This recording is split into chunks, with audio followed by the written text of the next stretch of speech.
Muy, pero muy buenas tardes. Bienvenidos de nuevo a una cápsula más de Cerebralmente, donde mente es solo un sufijo. Yo soy el doctor Carlos Novo y hoy, ya lo habían pedido desde hace rato, les han pasado muchas cosas. De hecho, dejamos pasar el día del zurdo, porque ya hablamos el año pasado sobre algunos mitos e información real sobre los cerebros de los zurdos. Y pues bueno, hoy muere Aretha Franklin, la reina del soul. Y mañana, si no mal recuerdo, es también aniversario de muerte de el rey blanco del rock and roll, ¿no? Elvis Presley. Entonces hoy vamos a hablar de un trastorno que tiene mucha historia, como ya saben, si es que han estado por aquí otras veces. Me gusta mucho la historia, que si sabemos de dónde venimos, si sabemos lo de atrás, usualmente sabemos lo de adelante. Así como, es decir, si eres un buen Plinio, podrás ser un Nostradamus. Una frase increíblemente geek y muy histórica. Así que vamos a comenzar diciendo, primero todo, que el Parkinson es uno de los trastornos neurodegenerativos más comunes. No es el más común. El más común, ya hemos hablado de él, es el Alzheimer. Entonces, trastornos neurodegenerativos, demencias, hay muchos subtipos, muchos.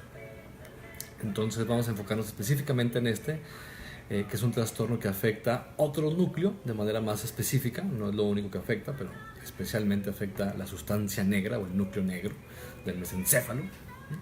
El mesencéfalo es la partecita que está justamente como en la base de todo lo que es el sistema nervioso central del cerebro, el encéfalo. Y son pequeños núcleos, de hecho son áreas muy pequeñitas donde hay muchos pequeños núcleos, grupos de neuronas que generan ciertos químicos en especial. Entonces la sustancia negra es parte de todo un sistemita. Hay un sistema dopaminérgico donde hay varios núcleos que llegan a diferentes lugares, tanto al hipotálamo, por ejemplo, para controlar la prolactina, que a su vez controla hormonas tiroideas y controla en la mujer la producción de leche en la glándula mamaria. Entonces ese es un circuito dopaminérgico, que no sé qué vamos a hablar especialmente, pero también se afecta. Y luego está la parte más bien límbica y motora. Entonces tenemos una parte dopaminérgica en los circuitos límbicos y otra especialmente en la parte motora, que es donde vamos a concentrarnos, más no únicamente, porque también tendremos muchas afectaciones límbicas, ahorita hablaremos de ellas, en el Parkinson. Entonces, el trastorno, la enfermedad de Parkinson, se llama así por un neurólogo de hace 200 años que hizo la primera revisión, la primera monografía, digamos, de esta enfermedad, y por tanto le dimos el nombre de él a su honor, de James Parkinson, y publicó esta serie de casos, que fueron 6, en 4 partes diferentes. Fue explicando un poquito de historia, la parte clínica, los casos, qué otros habían hecho al respecto, cómo se veía, cómo se podía diagnosticar. Desde el punto de vista clínico, todo externo. No tenemos nada de manera interna y saber qué estaba pasando dentro de este maravilloso universo. Entonces, James Parkinson, en 1817, 200 años y uno, escribió esta famosa y clásica monografía a la cual le dio el nombre de Shaking Palsy. Entonces, es decir, la parálisis temblorosa. En latín, que era el idioma oficial de la ciencia, especialmente, todas las ciencias, pero evidentemente la médica también. Parálisis agitans. Entonces, una parálisis agitante, agitadora. Y era sigue siendo una de las manifestaciones más típicas, casi patognomónicas, pero no es así, de esta enfermedad, que es ese temblor paralizante. Y hay muchas características clínicas, y vamos a empezar por ahí, antes diciendo que más o menos, déjenme sacar mi acordeón de notas, porque luego me voy por otros temas y no paso por donde debería. Entonces vamos a ponerlo por aquí, ya me ensucié. Entonces, la incidencia, más bien más o menos va variando con la edad. Es una enfermedad que usualmente suele aparecer a finales de los años 50, del 55 para arriba, de hecho del 50 para abajo, o 55, dependiendo de qué guía y demás, se le llama que es de aparición temprana. Entonces la aparición común o tardía, después de los 55 años, y va a ir aumentando con la edad. Usualmente aumenta 10 veces más a la potencia 10 en los siguientes 30 años, ¿no? Entonces, mientras que más o menos un 0.3 a 0.5% de la población alrededor de 55 a 60 años tendrá la enfermedad, si llegamos a los 80, 30 años después, cerca del 5 a 7% de la población podrá tenerla. Es un poco más común en los hombres, a veces hasta 2 a 1, hasta lo doble. Incluso es de 1.5 a 1 la relación. Entonces, hablaremos de algunas cosas importantes, especialmente en cuestión diagnóstica, porque muchas veces puede comenzar de otra forma que no es la motora. Entonces, el Parkinson específicamente, decíamos, es un trastorno del sistema dopaminérgico y específicamente del sistema dopaminérgico motor. Que decíamos va con ganglios basales y después la corteza motora. Es lo que más se afecta de manera más rápida, específicamente decíamos, en la sustancia núcleo negro. Entonces, y se afecta de básicamente una manera. Se empiezan a tal cual acumular una serie de proteínas, bueno, una proteína específica, o sea, alfa-cinecluina, y la cinecluina alfa, o alfa-cinecluina, es una proteína que, así como en otras enfermedades demenciales, como por ejemplo el Alzheimer, también pasa lo mismo pero con otra proteína que se llama proteína tau. Entonces esas son proteínas que se van, en vez de que se van acumulando, en vez de que se vayan degradando, y van justamente tapando, digamos, o impidiendo que la neurona de manera intracelular, o sea, dentro de la neurona, no pueda funcionar. Finalmente van muriendo. Lo que tiene esta específicamente enfermedad es que la proteína es un poco más pequeña y puede tal cual comportarse como virus, como priones. Los priones también son proteínas que pueden mudar o pueden trasladarse de una neurona a otra a través de la sinapsis. Tienen un proceso de desparramiento, ¿no? Se desparraman y se van yendo de una neurona a otra a través de la sinapsis, como si fuera un químico, ¿no? o si fuera un virus o un prión. Entonces, esto es relativamente nuevo, lo hemos empezado a descubrir en los últimos 15 a 20 años, no más. Entonces hemos encontrado muchas cosas y parece que en el futuro tendremos mejores tratamientos al respecto. No hay una manera específica de diagnosticarla, al menos que tomemos una muestra del cerebro cuando ya la persona murió. Es cuando podemos hacer el diagnóstico final. Hemos hablado muchas veces de esos diagnósticos citopatológicos, es decir, ver cómo la célula, cito, está enferma, pato.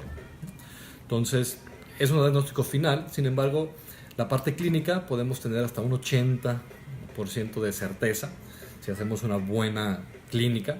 Y después tenemos otras herramientas como una resonancia magnética, que podemos ver ciertos núcleos. Antes de eso, citopatológico.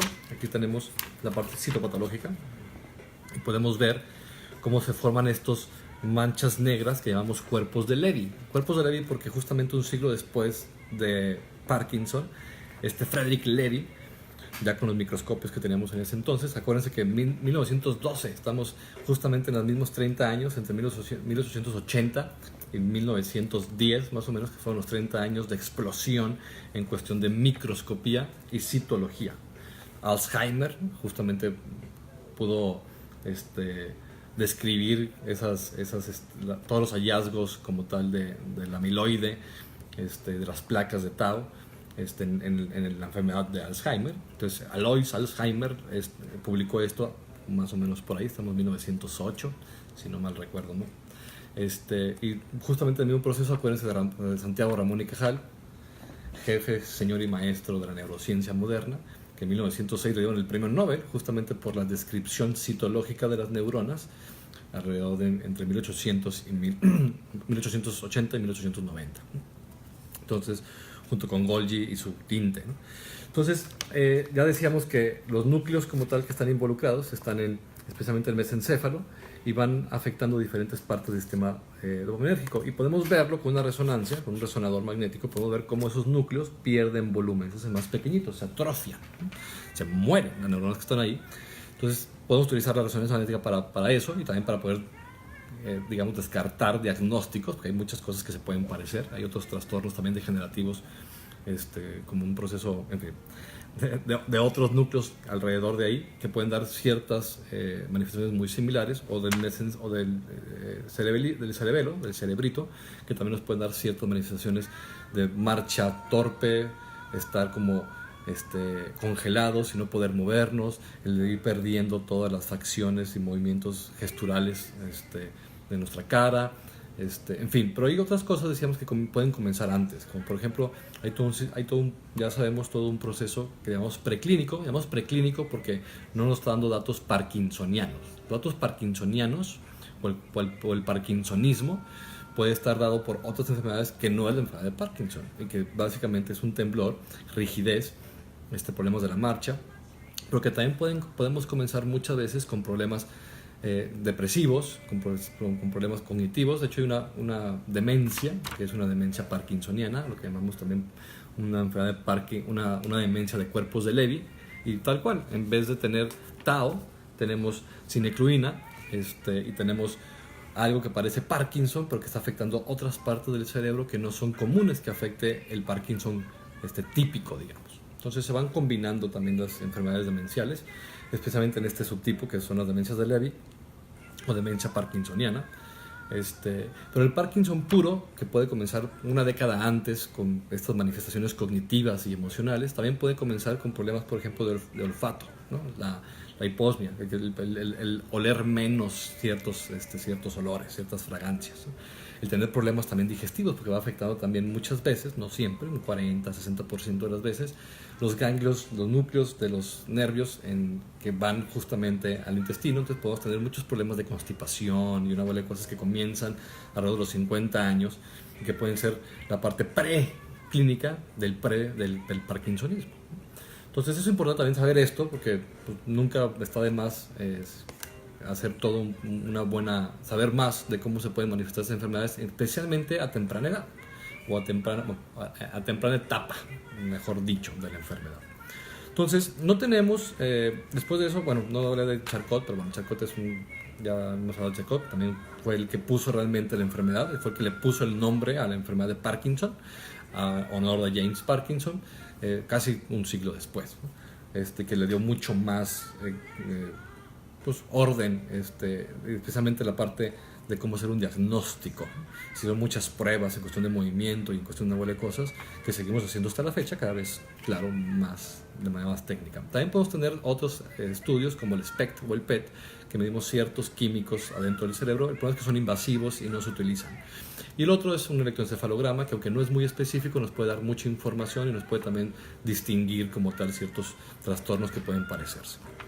Finalmente, tenemos vamos a tocar qué hacemos, ¿no? Que es un trastorno degenerativo, que no tenemos una cura, como prácticamente de ningún trastorno crónico degenerativo, no tenemos cura, por eso son degenerativos. O sea, porque no podemos pararlo, ¿no? Son progresivos que no podemos parar. Entonces podemos usar muchos químicos, desde la L-Dopa, que se ha utilizado desde mucho tiempo, o agonistas dopaminérgicos, es decir, algún químico que produzca más dopamina. El problema es que también puede tener muchos efectos secundarios. También damos medicamentos como inhibidores de la MAO-B, que es una enzima para que no se metabolice tan rápido, o de la COMT, ¿no? Que es otra enzima que inhiben el que la dopamina se deshaga. Entonces dura más tiempo, tiene más efecto, y también evitamos más los efectos secundarios y a largo plazo del medicamento que nos puede estar dando. Hay otros medicamentos, de hecho, que nos pueden provocar, decíamos, un parkinsonismo, que por eso decíamos que la enfermedad de Parkinson no es la única que nos da un parkinsonismo, ¿no? Entonces, de hecho, lo más común, el parkinsonismo más común, no es por la enfermedad de Parkinson, es por medicamentos.